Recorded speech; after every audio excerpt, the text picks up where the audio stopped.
अस्सलाम वालेकुम नाज़रीन, JN न्यूज़ HD के साथ मैं हूं नाइला भट्टी। नजर डालते हैं आज की अहम खबरों पर। मलिर कराची से नवाज सरगानी की रिपोर्ट के मुताबिक डॉक्टर्स माफिया के खिलाफ बेगुनाह अजल का शिकार बनने वाली सुमेरा आबिद के लवाहिकीन का डॉक्टर्स माफिया के खिलाफ मलिर मीडिया सेंटर पर इंसाफ के लिए एहतजाजी मुजाहरा।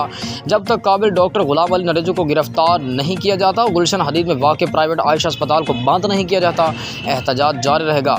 आबिद मेमन व दीगर का मुजाहरे से खिताब करते हुए आयशा अस्पताल के डॉक्टर गुलाम अली नरेजो के पते के गलत ऑपरेशन के बायस आजकल अजल का शिकार बनने वाले सुमेरा आबिद के वरसा और सिविल सोसाइटी ने इंसाफ के लिए मलिर मीडिया सेंटर पर एहतजाजी मुजाहरा किया। मुजाहरे से खिताब करते हुए आबिद अली मेमन ने कहा कि FIR दर्ज हुए 10 दिन गुजर चुके हैं, लेकिन पुलिस कातिल डॉक्टर गुलाम अली नरेजो के खिलाफ कार्रवाई अमल में नहीं आ सकी है। जब तक डॉक्टर गुलाम अली नरेजो को गिरफ्तार करके कैफरे किरदार तक नहीं पहुँचाया जाता, तब तक एहतजाजी मुजाहरे भी जारी रहेंगे।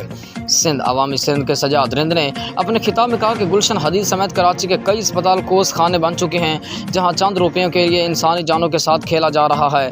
हम वज़ीर आला सिंध, SSP मलिर और दीगर कानून नाफिज करने वाले इदारों से अपील करते हैं कि आयशा अस्पताल जैसे अस्पतालों को बंद किया जाए और सुमेरा आबिद के कातिल डॉक्टर गुलाम अली नरेजो को गिरफ्तार करके सख्त सज़ा दी जाए।